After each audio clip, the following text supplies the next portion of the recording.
We promised you in April when we first highlighted the work of our $160 million affordable housing investment program that we would offer regular updates on how it's progressing.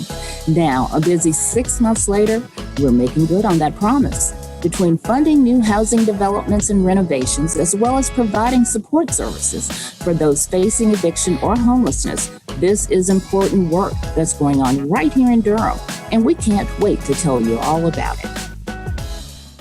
Hello and welcome to City Life. I'm Beverly Thompson. Joining me to offer an update on this program, which is now known as Forever Home Durham, is Reginald Johnson. He is the Director of the Community Development Department. We also have with us today Anthony Scott. He is the Chief Executive Officer of the Durham Housing Authority. Welcome and thank you so much for joining me today. Thank you, Beverly. Pleasure to be here. So, Reginald, please remind our viewers of what this program is all about. Well, first of all, I'd like to say thank you, Beverly. It's always great to be here and share with you and your viewers. Just as a reminder, with the passage of the $95 million affordable housing bond referendum in November of 2019, Durham voters made a strong commitment to make affordable housing for all of our city's residents a top priority. And with the money that the voters voted on, combined with other local and federal dollars, we have total funding of $160 million to invest in affordable housing in Durham. And as you mentioned, in addition to the funding of residential development and renovations for homebuyers and renters, the program also supports services for those who are facing eviction or homelessness. Mm-hmm. So, Reginald, since we as a city obviously don't build homes or even provide the services you just mentioned, how is all of this work being done? Well, Beverly, you are correct. We don't necessarily provide the services, but what we do is support partners who do. Very important partners. And we're joined in this effort by many partners, including Durham County, the Durham Housing Authority, affordable housing developers, and local nonprofit service providers. The bond money is specifically going to fund projects that are led by these organizations who don't have all of the funding, but we're able to get money to them to provide gap financing so they can implement the projects. So, Anthony, welcome and thank you so much for joining us. Reginald mentioned that the Durham Housing Authority is one of our partners. What is your role in all of this? Well, Beverly, the Durham Housing Authority is the city's largest affordable housing provider. We are a unique animal that we are not part of the city formally, but we are a partner, as has been mentioned. We are federally funded and locally managed. That is, that we have a board of directors that is selected by Durham City Council and the mayor. All of our funding, however, is from the federal government, and we have that very difficult task of waiting each year to see how much money we're actually going to receive, which is often frustrating. But we have two major programs, one being the Housing Choice Voucher Program, which provides subsidy assistance to individuals that can live wherever they'd like in the city. And then you have the Public Housing Program, which focuses on about 2,000 units of housing that we own and manage on a daily basis. So we are excited about being that affordable housing partner, but as has been talked about quite a bit, a lot of that housing stock is very old, crumbling, falling apart. And those times of waiting to see what our funding would be like has often left us wanting for the appropriate amount of money to properly maintain our properties. So that's why the DHA Downtown and Neighborhood Plan is such an important start to us fully repositioning our properties. So with that, sorry, go ahead, Beverly. Oh, I was just going to ask you to tell us about the downtown and neighborhood plan, and just give us more information on it. And you were going there anyway, so that's fine. Great. So the DHA Downtown and Neighborhood Plan, which we call DDNP, which is abbreviations for all of that, is a very aggressive, very bold, frankly, plan for our downtown properties. It will consist of about 2,400 units of housing, both the lowest affordable housing to market rate. And it also will include some retail and commercial space, particularly on those major commercial corridors. So we're very excited about getting this off the ground. And the passage of the $95 million housing bond was a significant last piece that was needed to make that happen. 59 million of those dollars are going towards the DDNP. And that $59 million is going to be leveraged for well over $550 million of construction. Mm-hmm. Okay, so Reginald, I know the Affordable Housing Program has a new name since you last joined us, and that's Forever Home Durham. Tell us why that name was appropriate. Oh, be glad to, Beverly. I would say the first thing that we wanted to do was to have a name that reflected Durham's aspirations. And we want to make Durham forever home for many persons and diverse persons and a range of people. But our goal, most importantly, is to keep the community informed on investments that are being made and the progress in the community and the impact that we're making. Since there's so many partners, we wanted to make clear what work is a part of the program. And every time that one hears the words Forever Home Durham, one will know that it's a part of our mission to make our city affordable, livable, and inclusive. I like that. So, Reginald, given everything that has happened since the bond referendum was passed in 2019, a little thing like a pandemic, give us some context about what you're hearing now about the needs of the community in terms of housing. Well, I would say, Beverly, that we were already in a challenged position when we passed the bond referendum, which is why we submitted that to the voters, and the voters approved in the need for housing. Since that time, we've had some great things happen in our community. More businesses have come to Durham and the Triangle, some national businesses, but also when they come, they're bringing employees with them. And oftentimes those employees have higher paying jobs than persons that are already here. And that puts really big pressure on the housing market, on rental and home ownership. And so the need has become even more acute than when we started. And that's not even mentioning COVID. That has had an impact because with COVID, persons are losing jobs and have lost jobs, and that puts them under threat of losing housing. And with the housing market becoming so tight, the challenge is if they wanted to downsize to move to something cheaper, there very well might be nothing available. So it has had a profound effect, and it has grown more acute since the bond referendum was passed. But I think we're up to meet the challenge. We have over 14,000 residents, households that are pay more than 50% of their income in housing costs.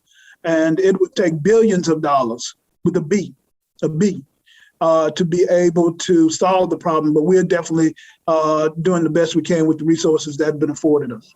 Uh-huh. So, Anthony, two of the projects that you all have in the works to help address some of those needs are the Elizabeth Street apartments and Commerce Street apartments. Tell us a little bit about those and what progress has been made so far, definitely over the past 6 months. Sure. So that is the first component of the affordable housing bond money that we're using in a development. So that is the currently known as the 519 East Main Street, formerly Oldham Towers, and Liberty Street Apartments right there. That's 214 total units that exist on that site. What's exciting is that we're going to, over time, tear down all of those units and replace them with over 500 units, plus some additional commercial and retail space, something that is desperately needed on that section of East Main Street.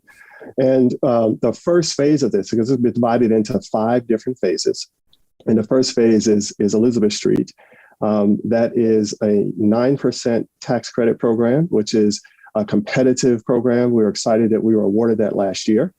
The second phase is the Commerce Street Apartments. And in fact, the second phase is now becoming the second and the third phase, because we're combining the second and third phase as one phase now. And this is really a function you mentioned earlier about the impact of the pandemic.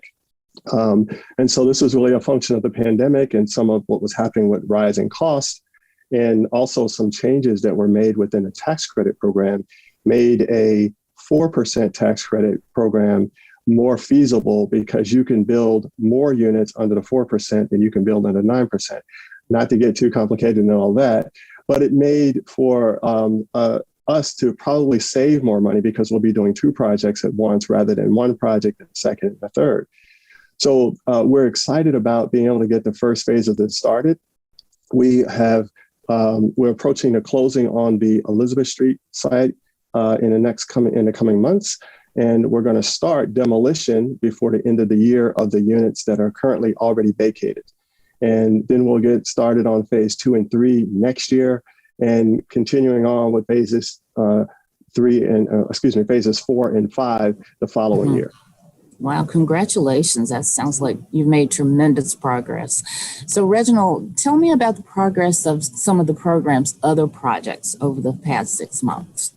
I'll be glad to, Beverly. One of the shining stars, in addition to the projects that Anthony just talked about with the Housing Authority, one of them is the opening and dedication of the Willard Street Apartments, which is downtown, right next to the Durham bus station. We were able to partner with DHIC and Self-Help to create 82 units of affordable housing right in the middle of downtown on some land that was owned by the city.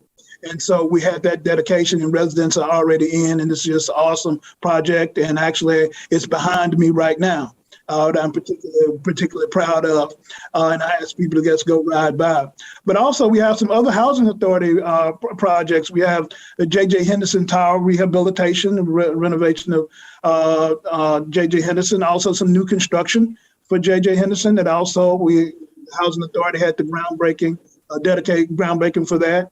And then we also just received an award of tax credits for Ashton Place. Ashton Place will be right next to Willard Street, receive low-income housing tax credits for another 51 units for senior citizens right downtown, right next to Willard Street. And that's just awesome. And then there's the Laurel Oaks Project apartments and the Ross Road apartments, which is an ongoing renovation of 42 affordable units, is going on right now. And so we're particularly pleased there. So we do have some things that are going on despite the challenges of COVID. We've been able to press forward and make progress. Great. So Anthony, do you want to tell us, I was going to ask if you could tell us a little bit more about J.J. Henderson. Well, before I go to JJ, I wanted to just go back to what Reginald was saying about Willard Street, because in addition to that being a great partnership with the city, it's also a great partnership with the Housing Authority, because of those 82 units, 20 of those were units that were relocated from the site that we just spoke about, the Liberty and East Main Street site. So that's a great example of the layers of partnerships that we can have, where we're partnering with a separate entity that is going to be able to move our units that were on one site to another site. So now residents that were in a 40 or 50-year-old building now are in brand new renovated Willard Street apartments, and we're very excited about that. And it's also an important point to make that we have 447 units in that downtown area. And the one thing that has been a commitment by the Housing Authority is that none of those units will move outside of the downtown area. They will remain in the downtown area. Some of them will move to other sites like Willard Street. The county is building a parking deck now that soon will have housing surrounding it that's directly across the street from the DHA office. But we're going to put some DHA units in that building as well. So it's something that is important, because that becomes part of the solution to help diversify where our residents are, so that they're not just in these pockets of poverty, but they get to be in healthier communities, both socially and economically. Congratulations. That's amazing. And it is so encouraging to hear all of this progress is being made. But to switch gears, let's talk about some of the support services for residents who might be facing eviction or homelessness. Reginald, what kind of progress are we making on that end? Well, Beverly, we've been able to make some progress even despite COVID and the challenges that it has presented us during this time. Through Forever Home Durham, the city has put 837 homeless individuals in permanent housing. We've stabilized more than 1,000 low-income households, and we provided home ownership opportunities for 7 families. One thing that I would share is that Legal Aid of North Carolina is one of our partners in eviction diversion. Through the work that they've done, they exceeded their initial target by about 26%. And so that's a really good partner, and we're looking to expand that partnership as well. And so we're very proud of that. One of the things that's not necessarily part of Forever Home Durham that is relevant for the day is clearly the emergency rental assistance that we've had. This is basically money that's come to us from COVID to the city and the county. And about 1,700 persons have been paid, representing over $9 million from city and county federal funds. State funding that the county received is now being spent. But we have another 1,700 of the county has another 1,700 applications that are ready for review. And they have another 2,600 applications that are in process. So we're getting there. The challenge is still great. The need is still there, and it's enormous, but we are doing the best we can with what we have. Mm-hmm. Sounds like we're making good progress, though. I mean, of course, there's some hiccups, and they have an impact on people's lives every day. But I'm sure recognize the fact that a lot of work is being done. Yes, and it is a challenge. It's a challenge. I don't want that to be, underestimated, but it is significant. It is significant. So, Reginald, the Forever Home Durham website is now available for everybody to see the progress that's being made. Where can residents find that, and what other kinds of sources are available now for tracking those goals? Well, the website is foreverhomedurham.com. One word, Forever Home Durham. The website is one of the tools that we use to keep residents informed on the progress. It includes key information about the investment plan, much of what we've discussed here. It includes resources. It includes most important links to the partner websites. When we have issue requests for proposals for projects, they'll be located on this website as well. Timelines for key milestones, and FAQs, frequently asked questions that will answer inquiries on where residents can apply for housing.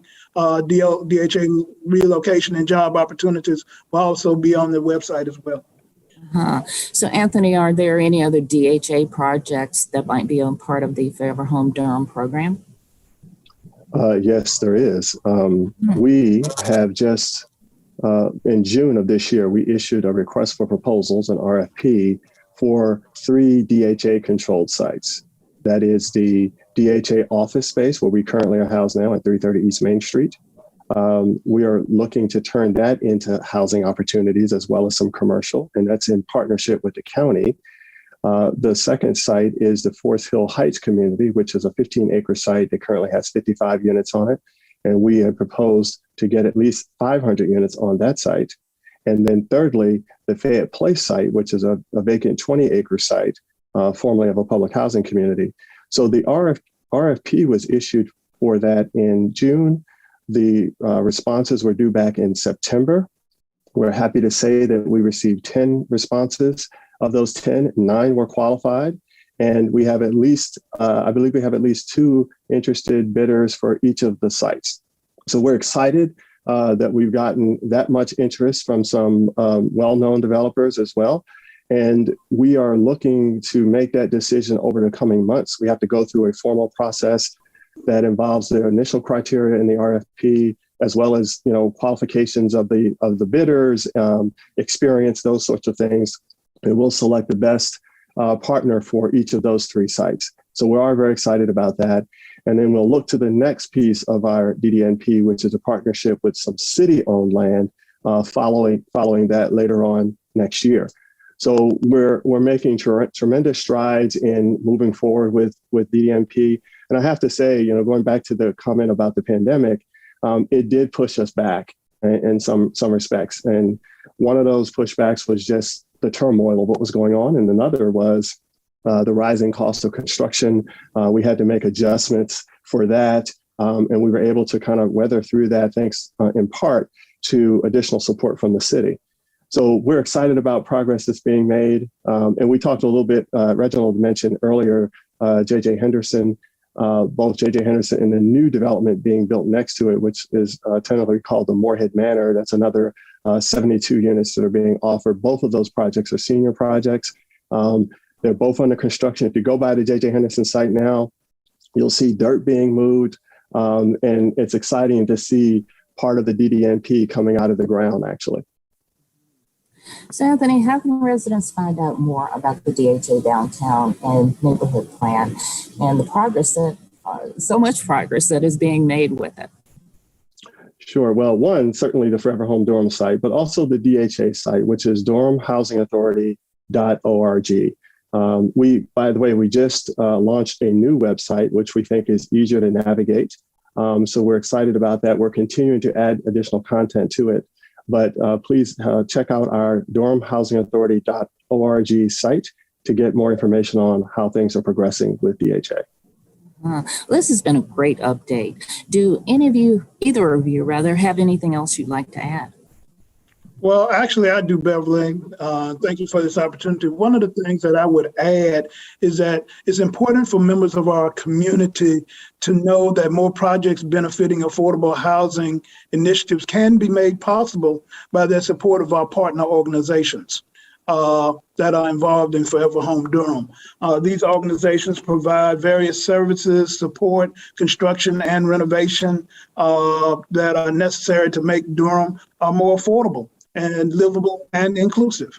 And a complete list of the partners is available on the Forever Home Durham website. So, Anthony, is there anything else you'd like to add? I would. I'd like to address, kind of what the impact of the pandemic has been to our DHA families. We have over 700 families that are behind in rent at the end of May of this year.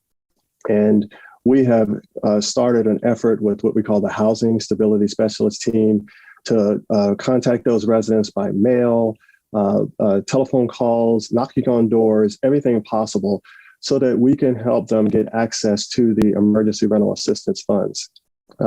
We were successful in getting 354 applications in. That was a request of $648,000. There's still more work to be done because it has been made very clear to us as housing authorities that HUD will require us to enforce our eviction policies for those who have not paid their rent. So we can't forgive rent. HUD has told us that. We can't use funds that we received from CARES Act to help reduce rent.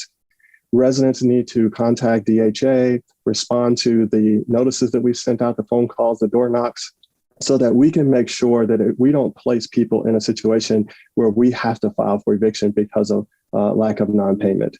So if there are folks out there who know residents in public housing, please encourage them to contact our Housing Stability Specialist team. They can contact their manager. They can actually contact any of the number of partners that the Durham Social Services has for the Emergency Rental Assistance Program, so that we can start our process, and that will stave off the need for us to file for eviction. And they should do that as soon as possible, I would imagine. Absolutely, as soon as possible. Okay.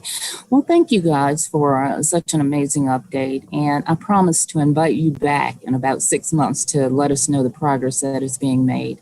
But thank you again for joining me. You're welcome. Thank you. Well, that does it for City Life. Don't forget to follow us on social media, watch us on the Durham Television Network and on YouTube. And now you can listen to our podcast on iTunes. I'm Beverly Thompson. Thank you so much for joining me to learn more about City Life in Durham.